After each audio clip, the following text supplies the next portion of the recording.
Olá, boa tarde. Meu nome é Luciana, sou mãe do Gabriel, de 2 anos, e grávida de uma menininha. Sou psicóloga, apaixonada pelo desenvolvimento infantil. Sou especialista em psicologia junguiana e tenho me especializado em neurociências do comportamento. Eu vim falar hoje com vocês, rapidamente, 20 minutinhos, sobre como esses conhecimentos da psicologia e da neurociência podem ajudar a tornar o seu dia a dia mais leve, mais tranquilo, como ter uma qualidade de vida melhor com suas crianças. Hoje eu estou fazendo um resumo de uma palestra que eu dei no último sábado, e esse resumo é para quem não pôde participar, também vai ficar agora gravado, que a de sábado não ficou gravada, então para que você tenha acesso aí a qualquer momento e possa escutar no momento que for mais apropriado para você. Bom, a palestra de sábado que eu dei é menos estresse, mais saber para uma vida mais leve com seus pequenos. Então, essa é a linha que eu vou seguir, vou trazer alguns pontos que eu acho muito importantes. E aí, em outro momento, eu me aprofundo mais também. Depois eu vou deixar meu e-mail aqui, né, para quem tiver dúvidas, quem quiser bater um papo, ter essa oportunidade de, de entrar em contato comigo. Tá legal? Então, vamos lá. Eu dei também a convite da instituição, aliás, é um prazer imenso estar aqui hoje. Muito obrigada pelo convite de participar mais uma vez dessa jornada de conhecimento tão maravilhosa, que traz informações de várias áreas do conhecimento para as pessoas, para os pais dos alunos, de forma gratuita.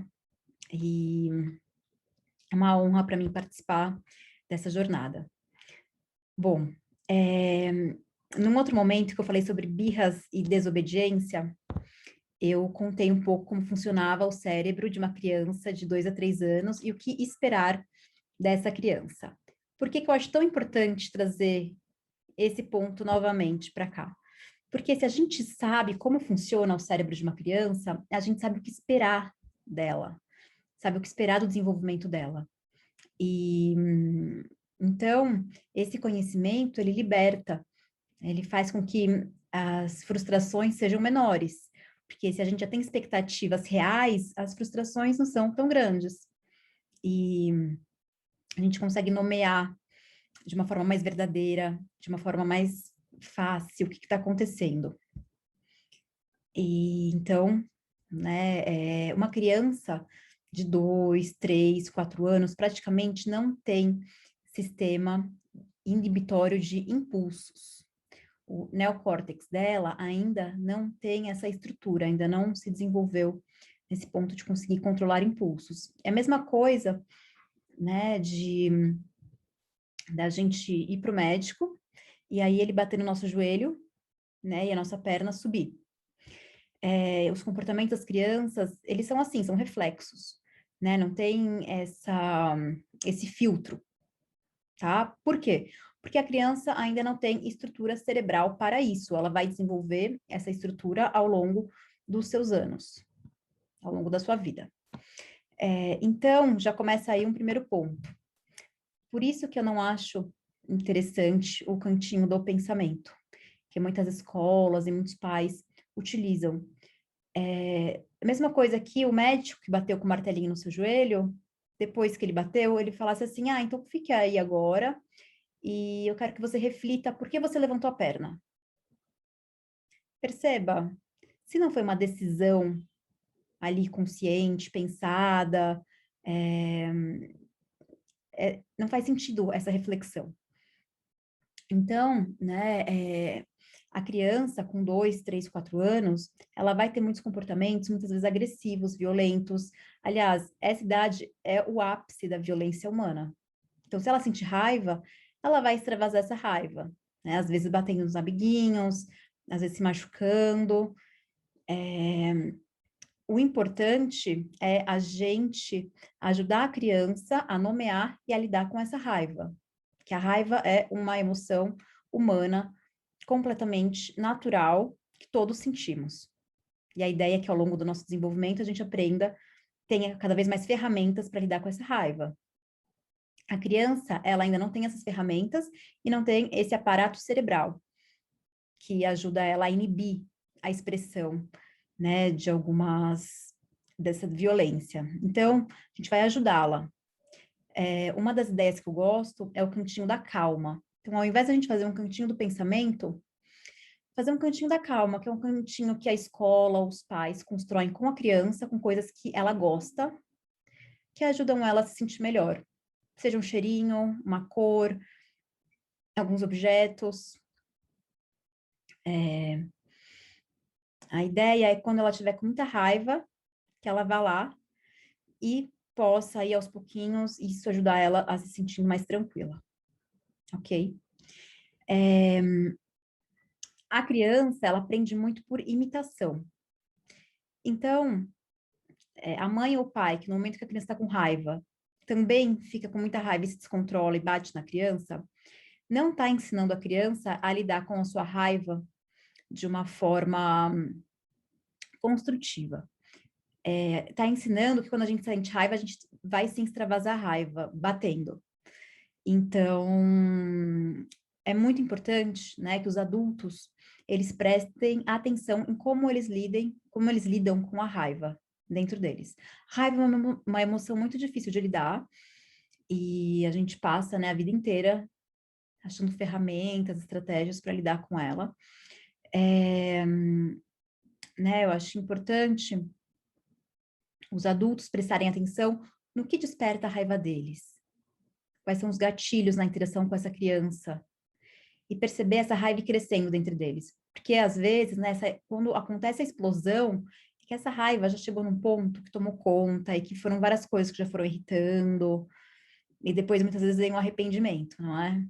Então, a minha proposta para você, adulto, adulta que está assistindo essa palestra, é prestar atenção em como você lida com a sua raiva.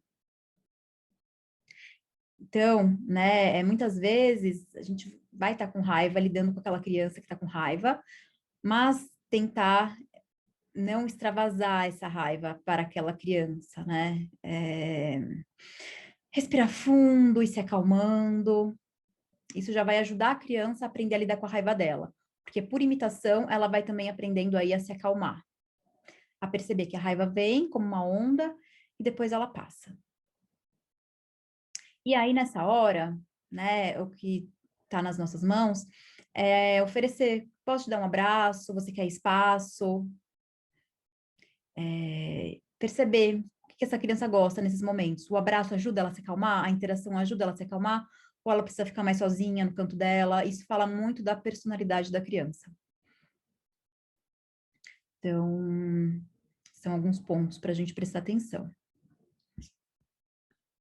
Um outro ponto é que alguns profissionais, eles estimulam a criança, ou alguns pais também, né, estimulam a criança a extravasar a raiva batendo em objetos. Então, batendo em almofadas, em lugares que ela possa extravasar a raiva aí de forma segura. Porém, essa questão é polêmica, porque já tem estudos que mostram que crianças que extravasam batendo em travesseiro, batendo em almofadas, o pico da raiva demora mais para passar.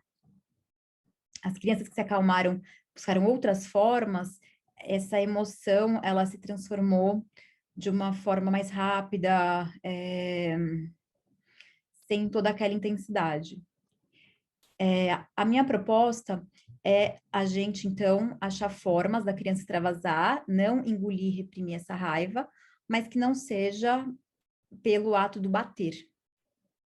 Então, se acalmar, né? Esperar, dar o tempo mesmo para a criança, para aquela emoção ir se tranquilizando dentro dela, sem querer apressar esse processo, respeitando o tempo que ela precisa para se acalmar, mas também sem incentivar ela a bater em objetos. Então, essa é a minha proposta. E outro ponto importante é que o cérebro da criança, ele precisa de repetição para se consolidar. Vamos imaginar aí uma trilha de terra, tá? E, então, uma trilha de terra que passa um pouco as pessoas, uma trilha bem rústica. E vamos imaginar uma rodovia que passam ali milhares de carros, milhares de carros. A rodovia ela é muito mais estruturada, né? De concreto, de asfalto, faixas longas, o fluxo é mais intenso. Vamos pensar no cérebro da criança como se fossem as sinapses fossem, né, esse tipo de trilha. E aí, com a repetição, as sinapses vão se consolidando e vão formando, então, essas avenidas, vai ganhando uma estruturação muito mais sólida, muito mais madura. Então, a criança precisa, sim, de repetição. A criança, né, não está fazendo aquilo porque ela é má, não está fazendo aquilo para irritar, tá? Muitas vezes a criança está fazendo aquilo porque ela precisa daquela repetição para consolidar o caminho sináptico dela. Ela precisa daquilo, ok? A minha proposta é não ser permissiva, né? Eu acho que o nosso desafio hoje, enquanto educadores, enquanto pais, é proporcionar uma educação firme, mas gentil.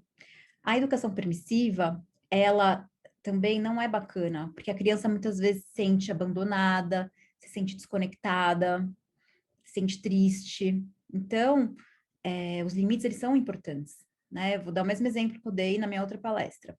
Criança que tá lá batendo o controle remoto. Tá batendo o controle remoto. Você vai deixar ela batendo o controle remoto? Não, porque o controle remoto quebra, certo? Então, né, fala, olha, não pode bater porque quebra. Mas primeiro, antes de tudo, né, perceba que muitas vezes a criança não tá fazendo aquilo para te irritar. Ela pode estar fazendo aquilo para escutar o barulho, perceber a força dela quando ela faz mais forte, quando ela faz mais fraco, perceber que bater com controle numa superfície de madeira é diferente do que bater numa estrutura de vidro, de metal. Você percebe, a criança é uma cientista, ela está fazendo muitos experimentos, e ela quer fazer esses experimentos com tudo que está em volta dela. É que algumas coisas realmente podem quebrar, podem trazer um prejuízo financeiro, ou podem machucar, né? Então, daí que vem os limites, de que ela não pode fazer esses experimentos com determinados objetos. E aí, pela repetição, tá? Ela vai aprendendo. Então, ela tá batendo ali, olha, não pode fazer isso, porque quebra, depois a gente vai ficar sem controle para assistir a TV. Se ela continuar batendo, repete, lembra, a repetição é importante. Não pode fazer isso, porque quebra. Depois a gente vai ficar sem controle para ver a TV, vai quebrar, o controle é delicado. Fez de novo? Fala, olha, já te avisei que se você fizer isso, você vai quebrar o controle. E aí a gente vai ficar sem controle para ver a televisão. Então, se você fizer isso de novo, eu vou ter que tirar o controle de você, tá bom? Daí, se a criança fizer de novo, você tira. Você percebe que isso é uma atitude firme e gentil. E você não inventou consequências.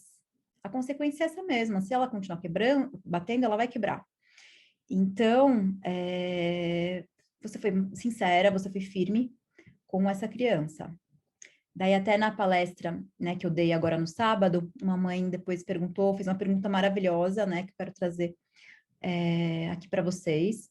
Ah, mas ela pode estar fazendo isso sim para testar. Porque às vezes eu tenho a impressão de que minha filha de 2, 3 anos faz algumas coisas que ela sabe que eu não gosto para testar. A criança, muitas vezes, ela faz experiências com como o adulto vai reagir. Então, ela pode estar, assim, querendo ver a sua reação também, se você vai ficar brava, se você vai ser firme, se você vai cumprir aquilo que você falou, né?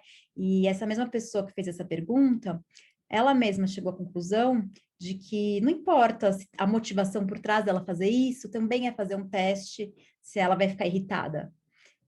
Importa a conduta, que ela vai manter essa mesma conduta, né? De perante ela bater a filha bater o controle, ela vai falar para a filha que não pode, senão vai quebrar, e que se ela continuar batendo, ela vai ter, então, que tirar o controle dela, ok? Então, esse é um outro ponto que eu quis trazer para vocês. Ainda sobre a raiva, agora um último ponto. A criança, quando ela bater em alguma outra criança, e isso é muito natural nessa faixa, especialmente quando alguém tira o brinquedo da mão, quando tem que compartilhar algum brinquedo. E por que que isso é natural, Luciana? Porque com 2 anos eles começam a aprender o conceito de posse. Então, eles são maravilhados, entendendo que tem coisas que são deles, e também tem coisas que eles estão mexendo, que eles estão mexendo, que é o momento deles. Então, é muito comum crianças até 2 anos que compartilhavam tudo, a partir de 2 anos, passar por essa fase de não querer compartilhar, de ter dificuldade nesse sentido. Isso é muito, muito comum. E aí vem as brigas, tá? Era muito comum quando eu trabalhava em escolinha, as crianças, né, disputarem os brinquedos, quererem se bater, se morder. Então, o que a gente faz nessas situações? A gente fala, ok, então ajuda as crianças a nomear o que elas estão sentindo. Ok, você está com raiva, você está brincando com esse brinquedo, tudo bem, né? É natural sentir raiva, porque você está brincando e a outra criança queria pegar da sua mão. Mas, ao invés de bater, vamos conversar? Fala assim, ó, eu tô usando esse, depois que eu terminar eu te empresto, tá bom? E bater, por que que não pode bater? Porque machuca, e se você machuca o seu colega, sua colega, ela fica triste. Então, por isso que não pode bater. Perceba que para a criança é muito importante falar a consequência real, tá? Então, sem querer florear, né? Ah, porque Papai do Céu vai ficar bravo, vai ficar triste, porque senão você vai ficar uma semana de castigo. Então, é importante ser direto, ser sincero, tá? A criança, ela precisa dessa coerência. Então, esses são os pontos sobre raiva. Agora, vamos passar para outra emoção, que é a tristeza. A criança, ela vai ficar triste, todos nós ficamos tristes, é uma emoção humana básica, assim como a raiva. E o que eu percebo? Nós, enquanto sociedade, temos uma dificuldade de aguentar a tristeza. Então, né, a gente quer às vezes que a tristeza passe logo. E aí, a criança tá chorando, ela tá chorando, mal começou a chorar, muitos pais, avós, educadores já falam, já passou, não foi nada, tá tudo bem. A intenção pode ser maravilhosa, pode ser acolher, né, querer que a criança se sinta melhor, mas o que está por trás dessa fala é assim, olha, tá doendo? Mas você tá falando que não foi nada. Então, você está ensinando a criança a não confiar no que ela está sentindo, porque se ela está chorando é porque está doendo. Se ela está chorando é porque está incomodando. Então, a minha proposta é não que a criança seja acolhida, seja pega ali no colo, por exemplo, né, ganhe um carinho, mas sem essa fala de tá tudo bem, já passou, não foi nada. Que se fale, ó, eu sei, tá triste, foi muito ruim, mas ó, pode contar comigo, eu tô aqui com você, eu vou ficar com você até você se sentir melhor. Perceba, você está acolhendo a criança, não está apressando a emoção dela e não está também invalidando o sofrimento dela.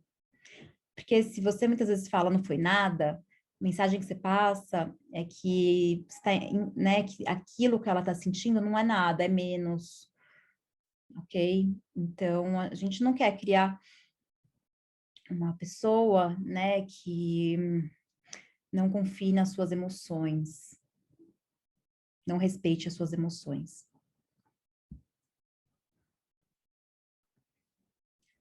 Um outro ponto que eu quero trazer hoje é que as crianças se fusionam completamente quando elas estão brincando. O que isso significa, Luciana? Significa que elas se misturam completamente com a experiência.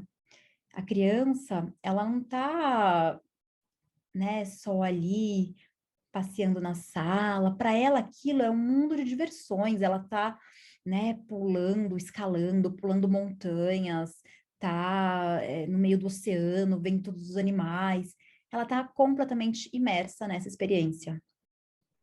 Então, é natural, né, que se você chama a criança para fazer uma outra atividade, ela vai apresentar resistência, porque ela está completamente mergulhada, ela precisa de tempo para elaborar essa transição.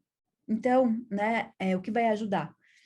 Avisar com pelo menos 15 minutos de antecedência quando vai acontecer, quando vai ter uma transição ali, quando ela vai tomar banho, quando ela vai sair do parquinho, quando ela vai sair de casa, e fazendo esse aviso de 5 em 5 minutos, para ela ter esse tempo de elaborar, de se desconectando com aquela brincadeira que ela está fusionada.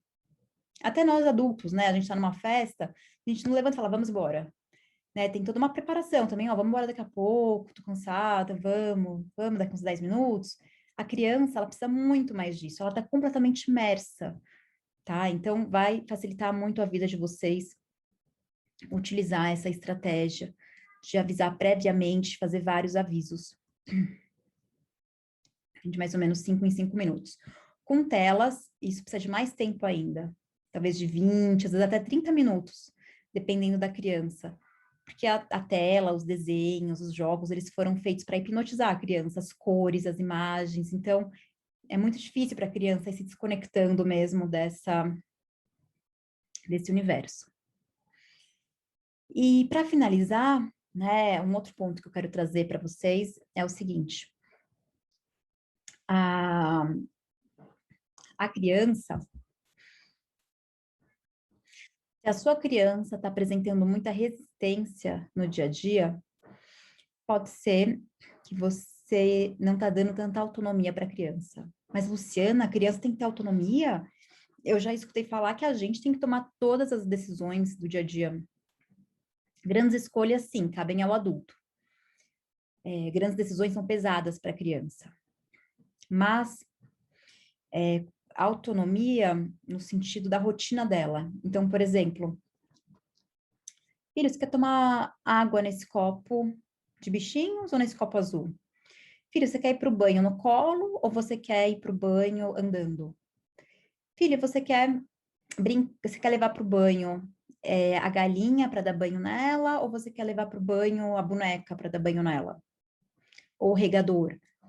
Então, essas pequenas escolhas vão fazer toda a diferença, porque o corpo da criança foi feito para autonomia. E ela precisa decidir, né? Você vai ver também, se você colocar essa estratégia em prática, como a sua vida vai ficar muito mais tranquila com a sua criança. Então, é isso, são esses pontos que eu quis trazer para vocês, em forma bem resumida hoje. E qualquer dúvida, vou deixar meu e-mail por aqui. Fiquem à vontade para entrar em contato comigo, para a gente conversar, tá legal? Muito obrigada pela atenção, pelo tempo, pela escuta. Nos vemos na próxima. Tchau, tchau.